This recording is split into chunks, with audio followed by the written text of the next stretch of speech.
आप लोग जानते होंगे वो हेल्थ सर्विसेज उन सबको मिलता है जो सेंट्रल गवर्नमेंट एम्प्लॉइज होते हैं या उनके डिपेंडेंट्स होते हैं। उसके तहत एम्प्लॉय को उसके माता पिता को डिपेंडेंट माना जाता है। लड़की है तो सास ससुर भी आश्रित है, ठीक है। उसमें लिखा है it includes all central government employees except railways. Railway को वहां से हटा दिया। रेलवे ने अपना बनाया IRMS अलग, इंडियन रेलवे मेडिकल सर्विसेज अलग बना दिया। उसने नियम बना दिया कि जब तक पिता जीवित है वो बच्चे के ऊपर आश्रित नहीं होगा, पिता खत्म तो माँ बहन भाई सब आश्रित हो जाएंगे। हमने ये सवाल उठाया कि सेंट्रल गवर्नमेंट के अधीन जो सारे विभाग हैं उनको हमारे पिता से कोई दिक्कत नहीं है, वो मानते हैं कि मेरे आश्रित है। रेलवे को मेरे पिता से क्या दिक्कत है कि पिता एक व्यक्ति को आश्रित मानने से अस्वीकार कर रहा है, वो नहीं होगा तो माँ बहन भाई सब आश्रित है। एक व्यक्ति पिता से क्या दिक्कत है आपको?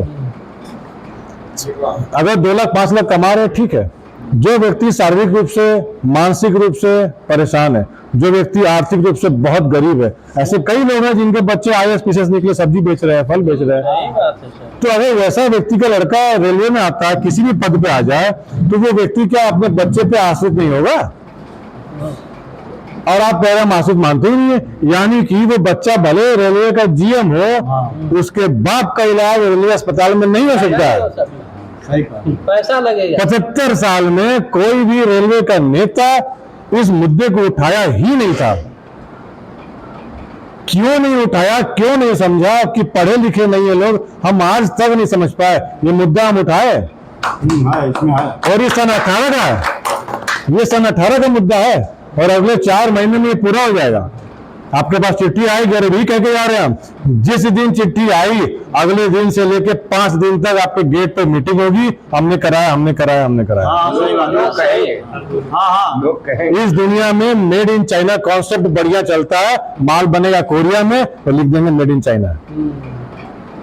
ये बहुत खराब चीज है। हाँ, ये आपको समझना होगा। बात ये कि हम 44,000 लोगों को या 12.5 लाख रेल एम्प्लॉय को हम घूम घूम के अपनी बात नहीं पहुंचा पाएंगे। जिससे मिल लिए पहुंचा लिए।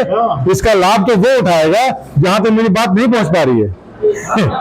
और जब हम ले आएंगे तो कागज भी लाएंगे बताने के लिए कि हम कैसे कराए, सारे कागज लेके आएंगे। आज जो हम लिखे हमारे द्वारा की गई उपलब्धियां, वो चारों पॉइंट का कागज हम गाड़ी में लेके घूम रहे हैं। किसी यूनियन को दम नियम को चैलेंज कर रहे, सब पेपर हम गाड़ी में लेके घूम रहे हैं। और ये भी घूम रहे हैं बताने के लिए, कोई कहे कि नहीं तुम श्रमिक संघ पे उंगली उठा रहे हो, PRKS पे उठा रहे हो, नरमू पे उठा रहे हो। मेरे पास वो भी कागज दिखाने के लिए है। और जो फाड़ देंगे काट देंगे वाले नेताजी हैं, सन 4 से 7 तक PRKS के महामंत्री थे, मान्यता प्राप्त थे, बहुत बड़े भौकाली थे। वैसी स्थिति में वो 4 से 7 4 साल 4 5 6 7 4 साल NPS का विरोध किस स्तर पे कहां किए, उनसे डॉक्यूमेंट्री एविडेंस मांग लीजिए। हम चुनाव नहीं लड़ेंगे। 4 साल शुरुआती के 4 साल वो क्या किए करके बता दें हमको, कहां पे क्या किया NPS का विरोध।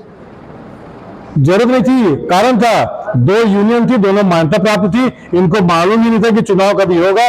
इनके हिसाब से हम मरते दम तक मान्यता में रहेंगे, आराम से ऐसा आराम भौकाल में रहेंगे। क्या मतलब है देश में क्या हो रहा है? तो चुनाव नहीं होते होता तो हम भी नहीं खड़े होते, इस क्षेत्र में नहीं आते। भाई चुनाव ही नहीं हो रहा है और वो बठाधीश बैठे हैं 70 साल के, कोई 500 साल का बैठा है आदमी। हम क्या कर लेते, हम भी बैठे होते। तो ये 5 प्रमुख काम करवाए भी नहीं करा पाते हम। देश में ये भी काम नहीं होता, अगले 20 साल तक ये काम नहीं होता। तो आप लोगों से हाथ जोड़ के फिर से निवेदन है, याद रखिएगा, सहायता कीजिएगा, हमें समर्थन कीजिएगा।